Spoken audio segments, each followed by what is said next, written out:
Continuamos hoy, amigo oyente, nuestro viaje por este pequeño libro de Ageo. Y al regresar a este pequeño libro, nos damos cuenta que no es un libro que sea profundo, sino más bien un libro de acción.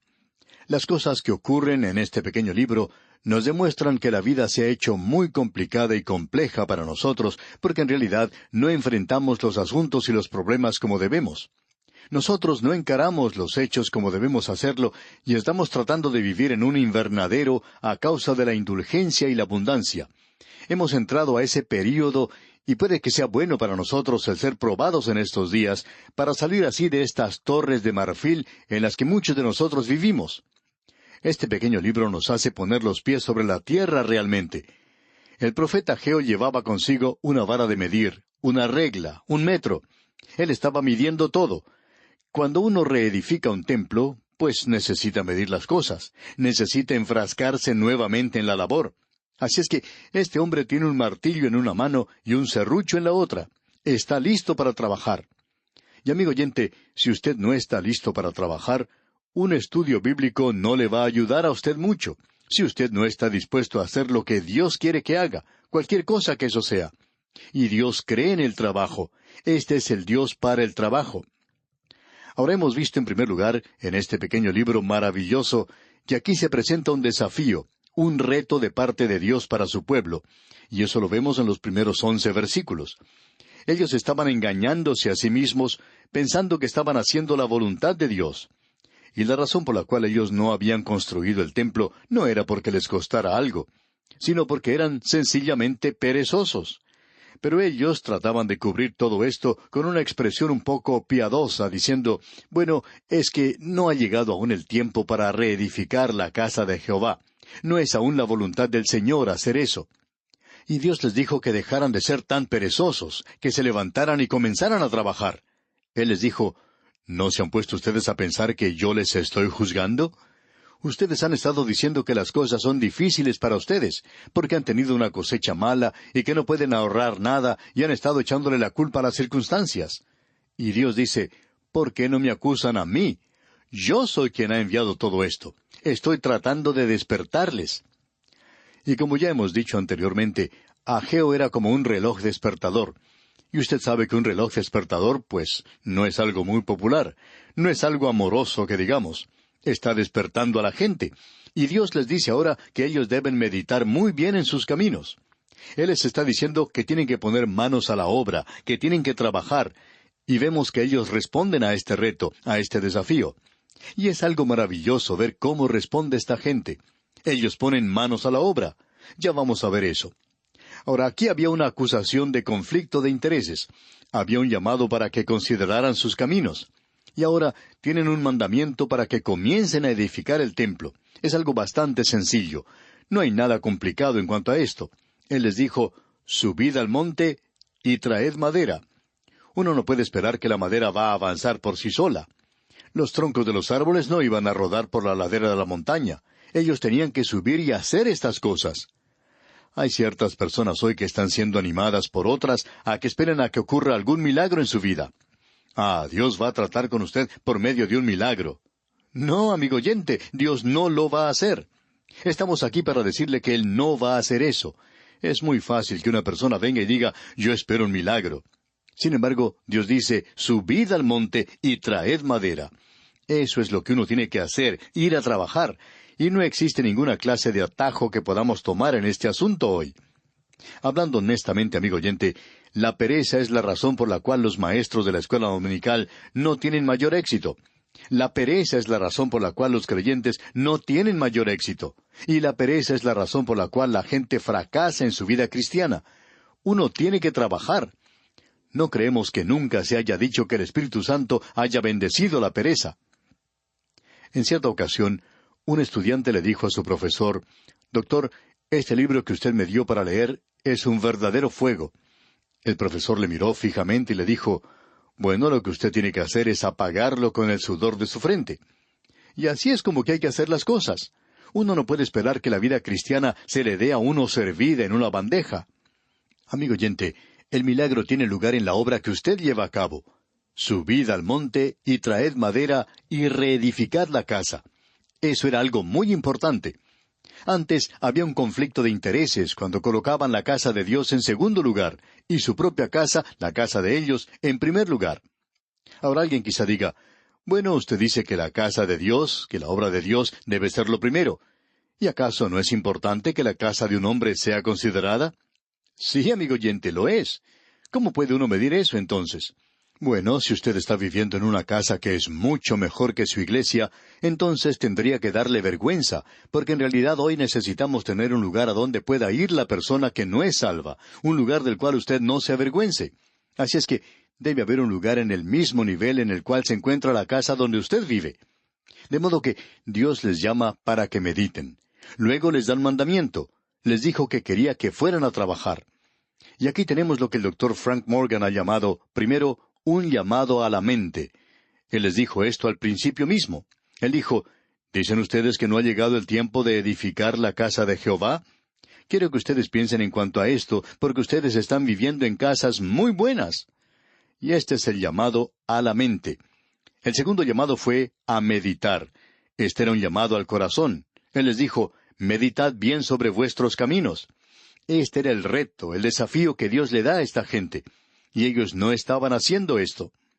Luego les da un mandamiento, y un mandamiento es un llamado a la voluntad. Subid al monte y traed madera y reedificad la casa. Tan sencillo y tan importante. Simplemente hay que arremangarse y ponerse a trabajar por Dios en el presente. Hay tantas personas que están sentadas a un lado observando lo que ocurre. Este es el día del deporte de los espectadores. Y francamente hablando, amigo oyente, también es el día de los creyentes espectadores. Les gusta sentarse a un lado y contemplar cómo trabaja otra persona. A muchos pastores se les hace trabajar demasiado. Prácticamente trabajan como bestias. Él tiene que ir a visitar a los enfermos, tiene que hacer todo el trabajo de administración y tiene que estar en todas partes. ¿Qué hacen los diáconos? ¿Por qué no trabaja usted, amigo diácono? ¿Y qué en cuanto a los miembros de la iglesia? ¿Está usted visitando a los enfermos?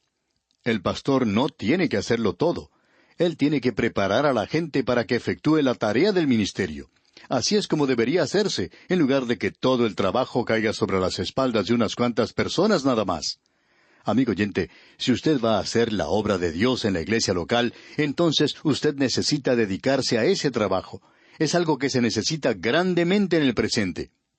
El autor de estos estudios bíblicos, el doctor J. Vernon McGee, decía que cuando él comenzó a ser pastor por primera vez, cuando comenzó esta importante tarea en su iglesia, se le acercó a él un diácono en la iglesia que fue a visitarle expresamente para hablar con él en su oficina una mañana.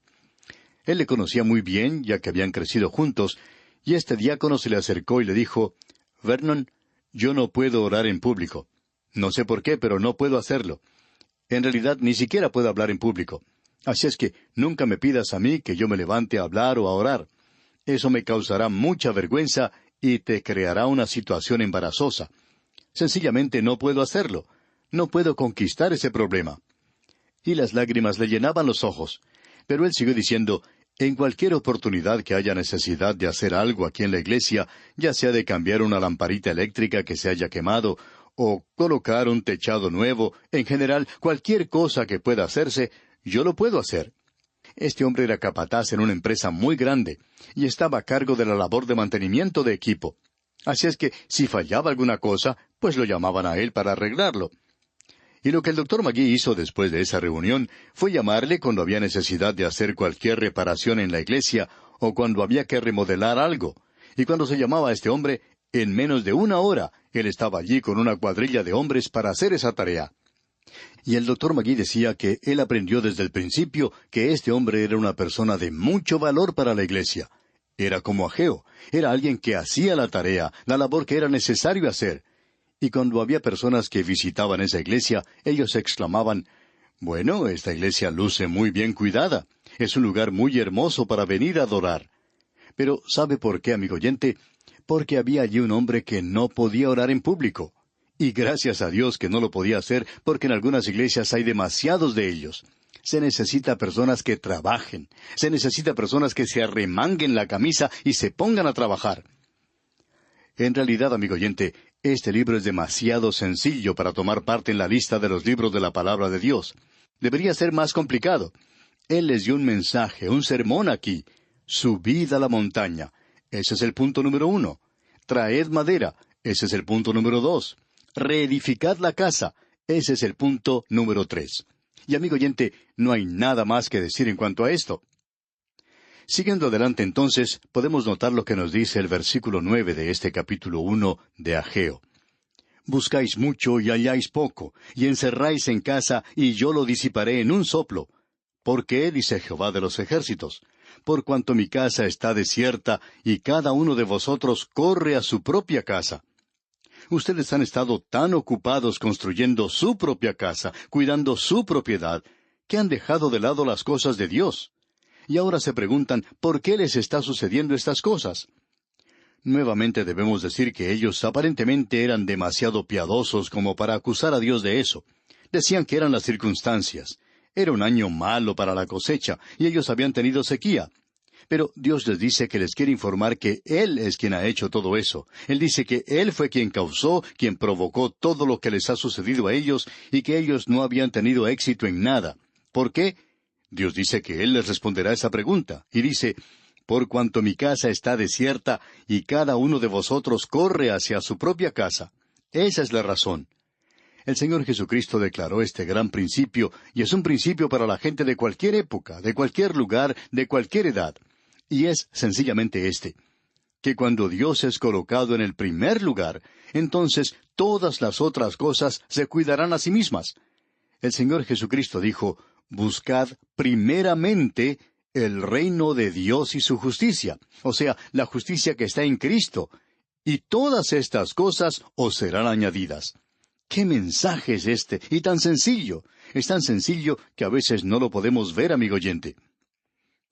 Luego en el versículo 10 de este primer capítulo de Ageo dice, por eso se detuvo de los cielos sobre vosotros la lluvia, y la tierra detuvo sus frutos.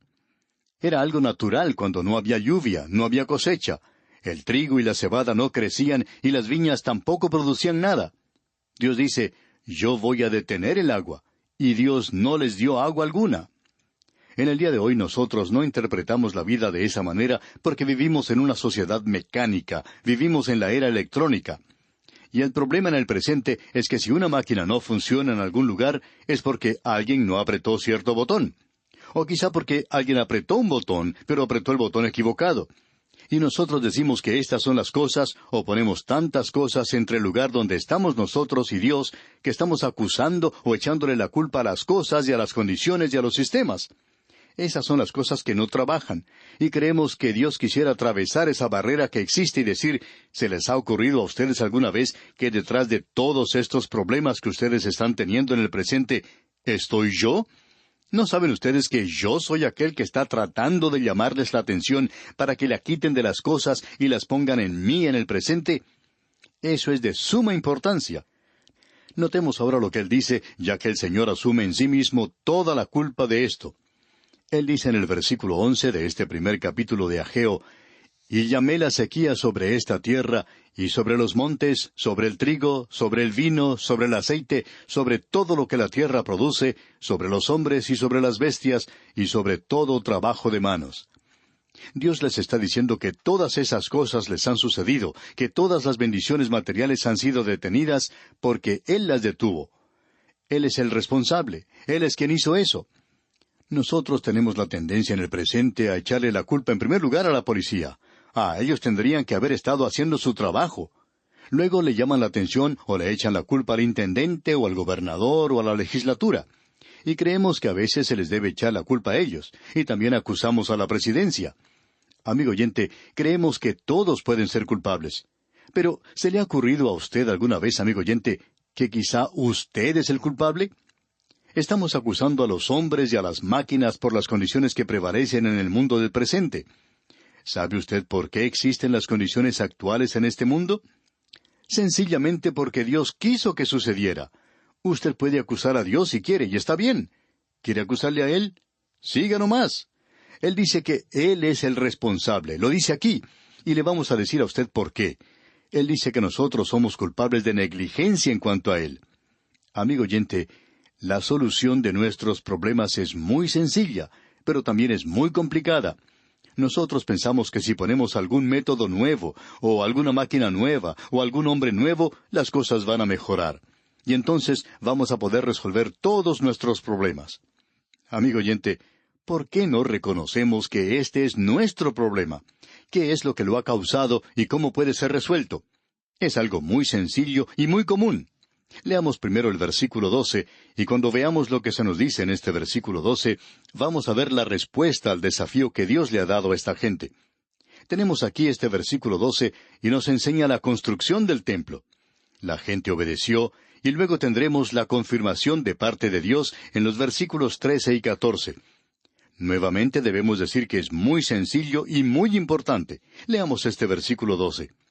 Y oyó Zorobabel, hijo de Salatiel, y Josué, hijo de Josadac, sumo sacerdote, y todo el resto del pueblo, la voz de Jehová su Dios, y las palabras del profeta Ageo, como le había enviado Jehová su Dios. Y temió el pueblo delante de Jehová. Ahora lo que tenemos aquí es creyentes ocupando posiciones de liderazgo. Gladstone, cuando se le preguntó cuál era la marca o señal de un gran hombre de Estado, él dijo, un hombre que conoce cuál es la dirección que seguirá Dios por los próximos 50 años.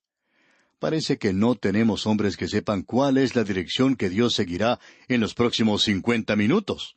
No hemos tenido durante toda esta generación, en nuestros congresos, o en la presidencia, o en el gobierno provincial de nuestras naciones, una persona que pensáramos conociera realmente a Dios y que estuviera siendo guiada por Dios.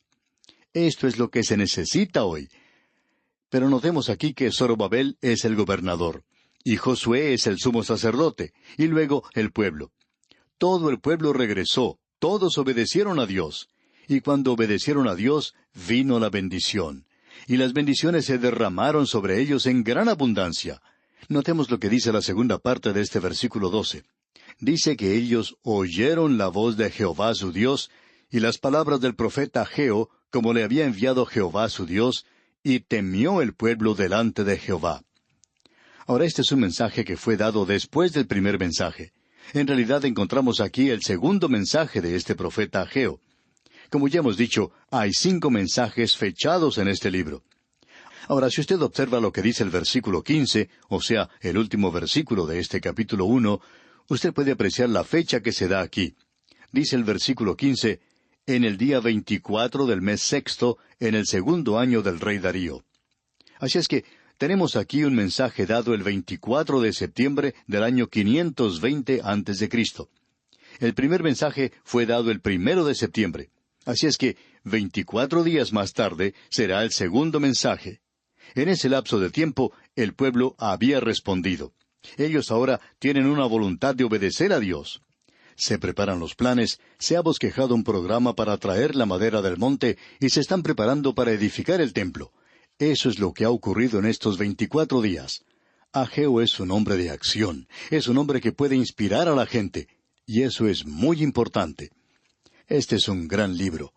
Y vamos a detenernos aquí por hoy, amigo oyente, y continuaremos, Dios mediante, en nuestro próximo programa. Que el Señor bendiga su vida, es nuestra ferviente oración.